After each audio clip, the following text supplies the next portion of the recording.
Buenos días, mis hermanos, Dios les bendiga. Bienvenidos y gracias a Dios por su fidelidad, que es la que nos sustenta cada día. Es grato encontrarnos a esta hora de la mañana en nuestro programa devocional Palabras para una vida abundante. Hay una hermosa canción que cantamos que fue la que me llevó a pensar en este devocional que comparto con ustedes en esta mañana, y es una canción de Marcos Vidal que se llama Aquí estamos. El coro dice: nuestra barca hizo agua tantas veces en la noche, y si no se hundió jamás fue por tu mano, no por nuestra habilidad, sino por tu compasión. Aquí estamos, sabedores de que solo fue tu gracia y conscientes de que siempre habrá un mañana. En tu nombre y por la fe, aquí estamos. La segunda estrofa dice: no sé cómo, pero siempre, siempre estás presente en el tiempo y el lugar. Aquí estamos, nuestro paso aún es firme a tu lado, nuestros ojos aún te miran caminando, casi, casi ya te tocan nuestras manos, llegaremos hasta ti. Y pensaba en la gran diferencia que hay entre hacernos conscientes de esa existencia de Dios en nosotros, que nos permite disfrutar de la vida sin importar las circunstancias que vivamos, y no tener esa conciencia por falta de visión espiritual. La gran diferencia entre ser conscientes de la existencia de ese Dios que siempre está presente, cuidando de sus criaturas, proporcionándole su cercanía que encierra todo lo que precisamos para vivir, y el vivir en el desespero de sentirnos solos, dependiendo de nuestra poca capacidad para resolver nuestras necesidades. De otra manera dicho, vivir expuestos al sentimiento de vacío, a la soledad del desierto o al sinsentido que se experimenta por no hacer conciencia de la existencia real de Dios. Porque, mis hermanos y amigos, no habrá manera de disfrutar la vida, no habrá forma de encontrar descanso, seguridad, paz, tranquilidad, confianza, sin hacer de la realidad de Dios una experiencia objetiva de la vida nuestra. La humanidad sabe de la existencia de Dios. Muchos expresan que aman a Dios y son cristianos, pero a lo largo de la vida vamos entendiendo que no es suficiente saber de la existencia de Dios, de su poder, de su amor, de su bondad, de su paciencia, de su generosidad, de su cuidado, de su presencia. No es suficiente si no la experimentamos cada uno en nuestra propia vida, de modo que se haga carne con nuestra carne y sangre con nuestra sangre. De nada sirve el concepto o la frase dicha si no es una realidad en usted y en mí. Eso hace la diferencia entre el creyente y el no creyente, entre el que conoce a Dios y no lo conoce, entre el que se encuentra en intimidad con Él y el que no. La diferencia es abismal, y esa se deja ver en nuestra cotidianidad, en la forma como vivimos, cómo enfrentamos cada circunstancia de nuestra vida, cómo nos relacionamos, cómo asumimos las pérdidas o los éxitos, las derrotas o las victorias, las querencias o las malquerencias. Allí se deja ver qué tan real es Dios para nosotros. Hay un texto que menciona el apóstol Pablo en la segunda carta a los Corintios 4:8, donde deja ver dos condiciones en las que los seres humanos pueden estar. El texto hace referencia a 4 circunstancias o situaciones que se pueden vivir, y en cada una de ellas se encuentra un pero, dejando ver que es posible que se presente tanto lo uno como lo otro. Todo dependiendo del lugar que ocupe Dios en mi vida, de la conciencia que tenga de su existencia en mí, de lo que conozca de Él. Dependiendo de eso, disfrutaré y descansaré en Dios sin importar las circunstancias, o terminaré desesperado y buscando otras alternativas. Voy a referirme a la versión La Biblia del Peregrino y la Nueva Versión Internacional.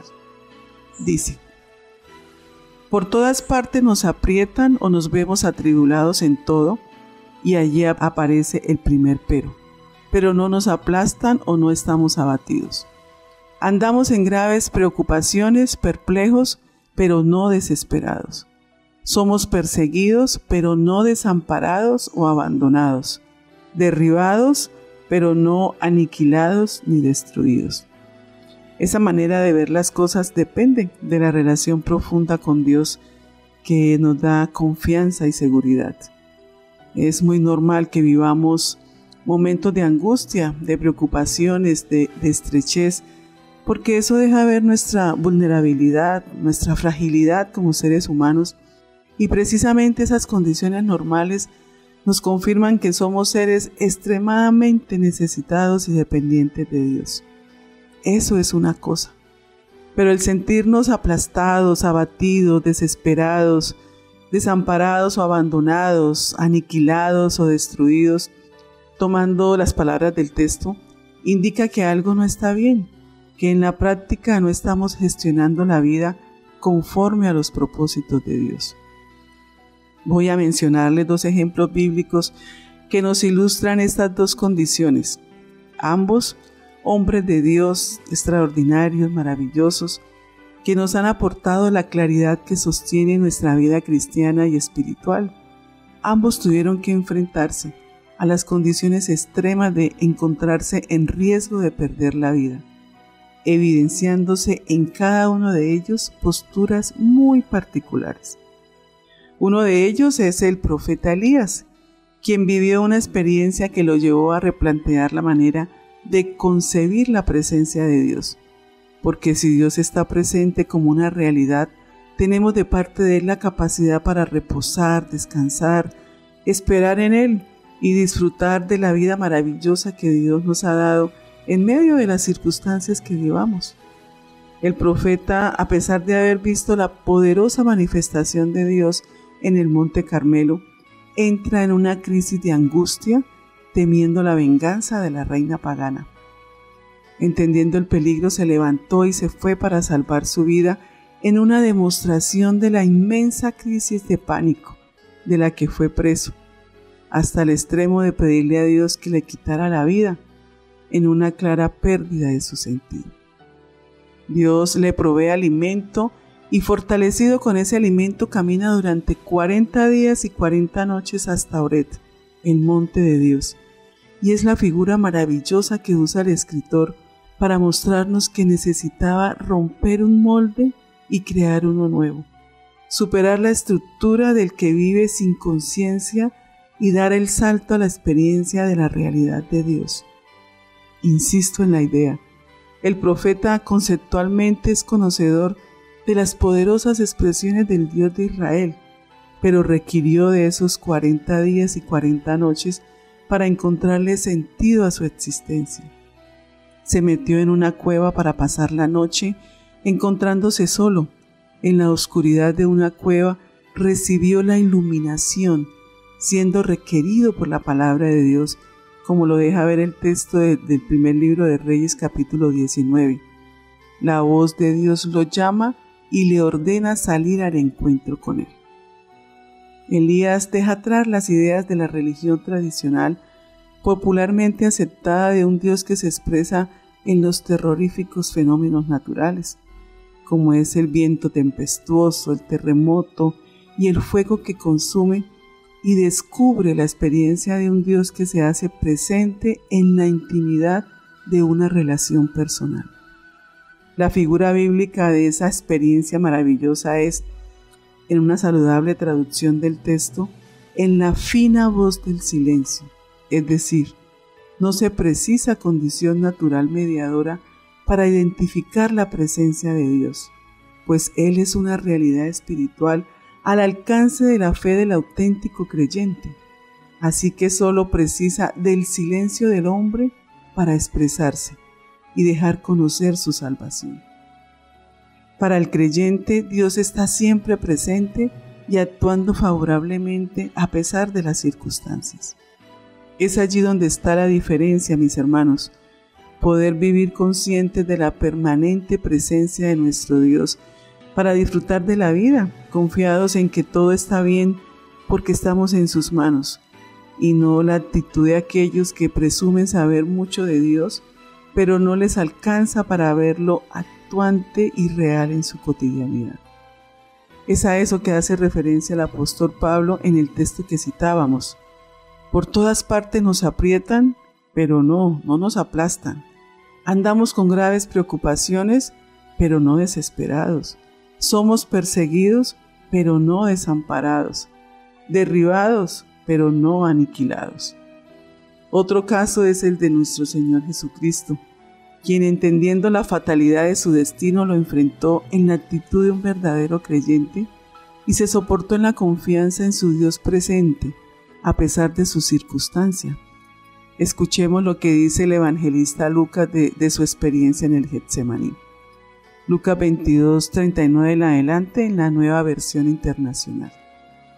Jesús salió de la ciudad y como de costumbre se dirigió al monte de los Olivos y sus discípulos lo siguieron.